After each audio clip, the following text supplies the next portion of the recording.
Hello साथियों, कैसे हो आप सभी। उम्मीद करता हूँ आप सभी बढ़िया होंगे। साथियों, एक बार फिर से स्वागत है आपके अपने यूट्यूब चैनल आले जॉब योजना पर। थंबनेल देखकर आप सभी समझ गए होंगे कि आज का वीडियो किस टॉपिक पर आपका होने वाला है। साथियों, बात करें रीट फॉर्म 2025 को लेकर जो आपकी समस्याएं हो रही है, उन सभी को एक एक करके मैं रिजोल्व करता जा रहा हूँ। दोस्तों, लगातार पिछले वीडियो में बच्चों के मेरे पास कई सारे कमेंट आ चुके हैं, जिनको यहाँ पर डिफाइन करने वाला हूँ और उनका क्या समाधान हो सकता है, इसके बारे में भी मैं आपको step by step with proof के आपको दिखाने वाला हूँ। दोस्तों, कमेंट आप उसके बाद करना, पहले ये वीडियो पूरा देख लेना। वीडियो पूरा देखते नहीं हो, कमेंट करने भाग जाते हो तो दोस्तों ऐसे रिप्लाई देने में मजा नहीं आता। जो जेन्युइन सवाल है वही आप लिखिएगा, मैं उसका जरूर रिप्लाई दूंगा। बाकी वीडियो आप एक बार पूरा देख लीजिएगा, आपको स्टेप बाय स्टेप सारी चीजें समझ में आ जाएगी। दोस्तों, आज की इस वीडियो के अंदर मैं आपको कुछ कमेंट के जवाब भी देने वाला हूं और जो उनमें कॉमन कमेंट है ना, उन सबको यहां पे डिफाइन भी करने वाला हूं। दोस्तों, आपने 2 आवेदन कर दिए हैं या आपके खाते से 2 बार रीट प्री के लिए पैसा कट गया है, तो दोस्तों आप उस रिफंड को कैसे ले पाओगे, उसकी जानकारी भी मैं आपको स्टेप बाय स्टेप आज के इस वीडियो के अंदर दिखाने वाला हूं। और दोस्तों, कुछ बच्चों ने यहां पर रीट के लिए पेमेंट कर दिया, आज 2 दिन 3 दिन 24 घंटे हो गए, लेकिन अभी तक अनपेड दिखा रहा है। अब क्या करें, हमारा पैसा और कट गया, अब भाई उसे वापस कैसे लाए या उसका फॉर्म है वो कैसे भरे। यदि दोस्तों आपने 2 फॉर्म भर दिया है तो एक को रिजेक्ट कैसे करें, वो रिजेक्ट अपने आप हो जाएगा या हम उसे रिजेक्ट करेंगे या नहीं करें तो क्या दिक्कत हो जाएगी, पूरी जानकारी आज की इस वीडियो में आपको देखने को मिल जाएगी। और दोस्तों, ये एक सबसे बड़ी कॉमन दिक्कत बच्चों की आ रही है, जो पूरे यूट्यूब पर कोई भी नहीं बता रहा है बच्चों को। दोस्तों, कॉमन दिक्कत क्या है मैं आपको बता देता हूं। बच्चे यहां पर चालान तो काट देते हैं इजीली, सही जानकारी के साथ, बिल्कुल 10वीं की मार्कशीट के अंदर देख के माता का नाम, पिता का नाम, जन्म डेट वगैरह सारी चीजें डाल के यहां पर उसका चालान सक्सेसफुल कट जाता है और चालान जनरेट हो जाता है। लेकिन जैसे फॉर्म भरने जाते हो, चालान नंबर डालते हो, तो दोस्तों वहां पर लिखा आ जाता है इनवैलिड डिटेल। भाई, हमने तो सब कुछ सही डाला था, फिर भी ये इनवैलिड डिटेल क्यों आया, इसकी भी जानकारी आज की इस वीडियो में आपको देखने को मिल जाएगी। और कोई भी गलती, किसी भी प्रकार की गलती, माता पिता नाम, शैक्षणिक योग्यता, फोटो, हस्ताक्षर, किसी भी प्रकार की कोई गलती हो गई हो ना, तो भाई आज की इस वीडियो में आपको पूरी समस्या देखने को मिल जाएगी, जिनका समाधान भी आपको ये step by step in 10 minute के वीडियो में देखने को मिल जाएगा। दोस्तों, वीडियो पूरा देख लेना और फिर मत करना कि भाई मैंने बताया नहीं, कॉमेंट में बाद में करना, पहले वीडियो पूरा देख लेना। अब साथियों, बात करते हैं यहाँ पर कुछ बच्चों के कमेंट के बारे में। दोस्तों, कुछ बच्चे हैं जो कमेंट में क्या लिख रहे हैं, जरा आप देख लीजिएगा।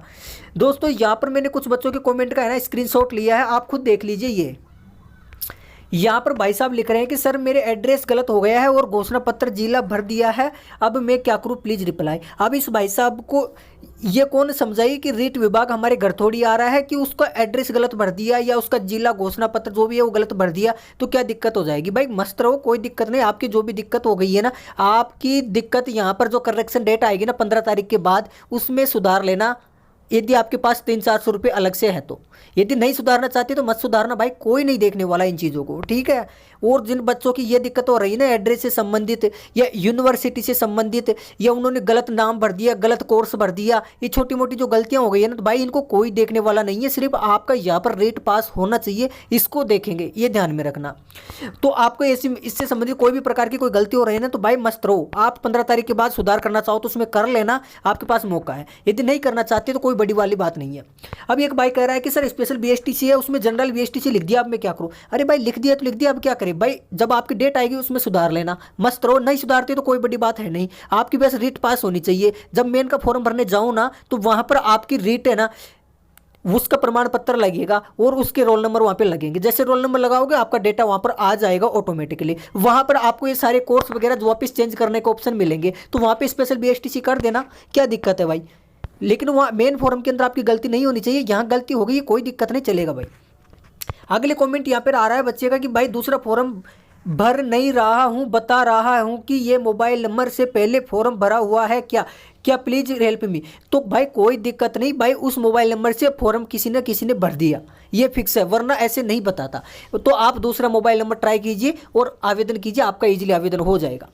वहां पर उसके बाद एक बंदे का एक कमेंट आ रहा है कि सर साइन है ना वो ब्लू पेन से कर दिया, अब मैं क्या करूं। देखो भाई, ब्लू पेन से आपने कर दिया ना, कोई दिक्कत नहीं है, आपका फॉर्म यहाँ पे रिजेक्ट नहीं होगा, मस्त रहो। यदि फिर भी आपको लग रहा है कि नहीं भाई रिजेक्ट हो सकता है, तो दोस्त मैं आपको बता दूं, आपकी करेक्शन डेट आएगी 15 तारीख के बाद। आप उस के अंदर सुधार कर लेना। यदि सुधार होता है तो अच्छी बात है, नहीं होता है तो कोई दिक्कत नहीं, आपकी एग्जाम लगेगी, आपका रेट पास होगा पक्का, मस्त रहिएगा, रिजेक्ट आपका आवेदन नहीं होने वाला है। और फिर भी आपको लगता है कि नहीं भाई यार ब्लू पेन से कर दिया तो हमारा फॉर्म तो रिजेक्ट होगा, तो भाई अभी एक काम करो, दोबारा से 500 रुपये लो और फीस भरो और वापस से नया आवेदन कर दो, नए मोबाइल नंबर ईमेल आईडी के साथ, सही जानकारी के साथ और काले पेन के साइन के साथ। तो ठीक है दोस्त, मैंने आपके सवाल का भी जवाब दे दिया। उसके बाद सर फॉर्म बोथ से भरना था लेकिन लेवल 1 से भर दिया, अब मैं क्या करूं? अरे भाई कोई दिक्कत नहीं है, लेवल 1 से भर दिया ना आपने, तो अब ये काम करो आप लेवल 2 से भी भर दो, तो आपके 2 फॉर्म पहुंच जाएंगे अलग अलग लेवल पे, आप दोनों का एग्जाम दे लेना, कोई दिक्कत नहीं है। और आपको लगता है कि नहीं भाई मैं एक ही फॉर्म भरना चाहता हूं दोनों के लिए, तो भाई लेवल 2 का वापस फॉर्म भर दो और एक लेवल 1 वाले को आपका यूज में मत लेना और लेवल 2 वाले के एडमिट कार्ड निकालना और उनके साथ ही एग्जाम देना, तो आपका इजिली यहाँ पर जो लेवल है वो कंप्लीट हो जाएगा और दोनों लेवल आपके पास हो जाएंगे। अभी और कोई इसके अलावा दिक्कत आ रही तो आप मुझे बता देंगे दोस्तों। इसके अलावा कई सारे कमेंट है भाई, आप पूछो मत, हो यहाँ पर मैंने कई सारे स्क्रीनशॉट ले रखे हैं। तो दोस्त एक कमेंट ये रहा कि सर मदर नेम में मिस्टेक हो गई है, अब मैं क्या करूँ? और दोस्तों यहाँ पर पता नहीं कितने सारी दिक्कत है भाई, यहाँ पे अलग अलग बच्चों के कमेंट आ रहे हैं, तो भाई इन कमेंट को पढ़ना हम छोड़ देते हैं, हम करते हैं मुद्दे की बात। मुद्दे की बात क्या है दोस्तों, मैं आपको दिखा देता हूँ, 1 मिनट आइए दोस्तों। ये जो मेन कमेंट थे ना उनको मैंने यहाँ पे लिख लिया है। अब भाइयों यहाँ पे कुछ कमेंट के तो जवाब मैंने आपको दे दिए हैं, अब कुछ कमेंट यहाँ पर है। तो दोस्त यहाँ पर सबसे पहले तो बात करते हैं कि फीस का रिफंड है ना वो किसे किसे मिलेगा। दोस्तों आपका भी पैसा विभाग के अंदर अटक गया है, आपने 2 फॉर्म भर दिए हैं और दोस्तों दोनों का पैसा विभाग के पास चला गया है। तो दोस्तों आपको सिर्फ एक फॉर्म के साथ ही एग्जाम देना है, जो फॉर्म आपका सही है ना, सही जानकारी के साथ भरा है उसके साथ आपको एग्जाम देना है। और जो आपने दूसरा फॉर्म भरा है ना उसका पैसा डूब गया दोस्तों, आपको उसको छेड़खानी बिल्कुल भी नहीं करनी है, वो पैसा आपका नहीं आएगा, विभाग ने साफ साफ बता रखा है।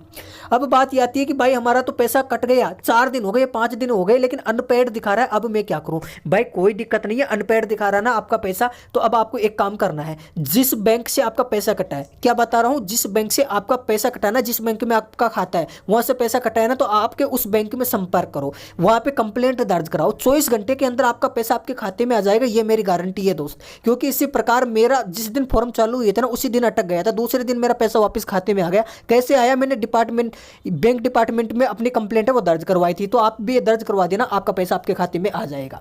अब बात आती है कि सर मैंने 2 फॉर्म भर दिए, अब मैं क्या करूं? एक फॉर्म तो गलत था और एक सही था, अब मैं भाई क्या करूं? तो भाई कोई दिक्कत नहीं, आपने 2 फॉर्म भर दिए, तो आपका जो सही फॉर्म है ना उसके साथ आपको एडमिट कार्ड डाउनलोड करना है और उसी के साथ एग्जाम देना है।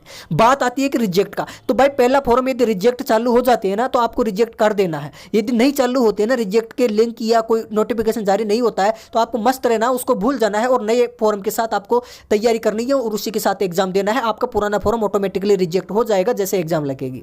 ठीक है साथियों, आपका यहाँ पर ये सवाल है वो दूर हो चुका है, इसकी समस्या भी मैंने आपको बता दी।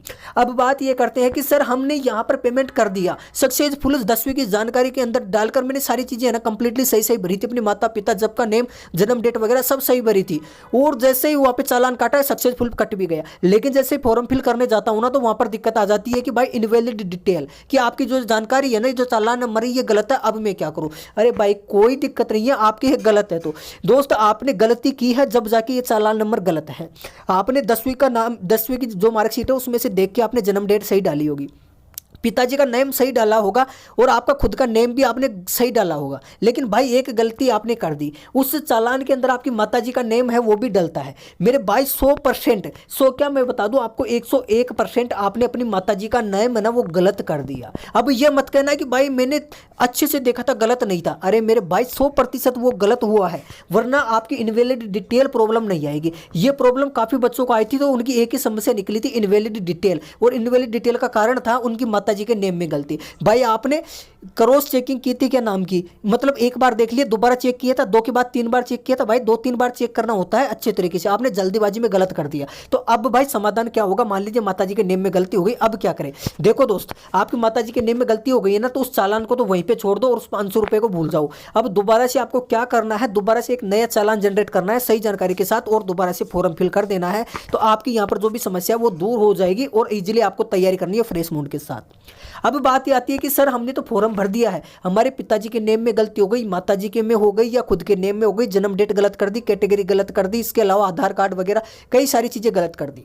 तो दोस्तों मैं आपको बता दूं, आपके नाम में गलती नहीं होनी चाहिए, आपकी माताजी के नेम, जन्म डेट और माता पिता और कैटेगरी, इन चारों पांचों के अंदर यदि आपकी कोई गलती है ना, तो आज ही आप दोबारा से आवेदन कर दीजिए, पुराने आवेदन को छोड़ दीजिए। जी हाँ दोस्तों, आप पुराना आवेदन भूल जाइए और नया आवेदन सही जानकारी के साथ फिल कर दीजिए, तो आपकी ये समस्या है ना वो दूर हो जाएगी। अब मान लीजिए भाई आप कहते हो कि भाई मैं इनमें कोई भी दोबारा से आवेदन नहीं करूंगा, जो भर दिया वो भर दिया, आप कोई दिक्कत नहीं, तो इससे आपकी कोई दिक्कत नहीं होने वाली है, आगे आपकी यहाँ पर कोई भी दिक्कत नहीं होगी। बस आपके पास आपका रेट का प्रमाण पत्र है, ये होना चाहिए सही तरीके से। इसमें क्या गलत है, ये सारी गलतियां वहां पर देख ली जाएगी, कोई दिक्कत नहीं है। नहीं आप चाहते हो कि भाई इसमें गलती ना हो और हमारा सर्टिफिकेट बिल्कुल अच्छे से दिखे, तो भाई आप दोबारा से आवेदन कर सकते हो, ये आपके ऊपर है। तो दोस्तों जो भी समस्या का समाधान था वो मैंने आपको बता दिया है। बाकी देखो दोस्तों, वीडियो पूरा देख लिया होगा ना आपने, तो आपकी समस्याएं दूर हो गई होगी। इसके अलावा यदि और भी कोई दिक्कत आ रही ना आपको, तो मुझे कमेंट सेक्शन में बताना, मैं जरूरत रही तो व्हाट्सएप पे आके आपकी जरूर सहायता करूंगा। तो दोस्तों कमेंट में यदि आपके कोई सवाल है तो आप उसे लिख दीजिएगा, मैं उसका भी रिप्लाई देने की पूरी कोशिश करूंगा। हाँ लेकिन वीडियो पूरा देखने के बाद ही आप ये सारी चीजें लिखना मेरे दोस्त। चलो ठीक है दोस्तों, अभी के लिए इतना काफी, मिलते हैं आपको अगले वीडियो में एक नई जानकारी के साथ, तब तक के लिए धन्यवाद।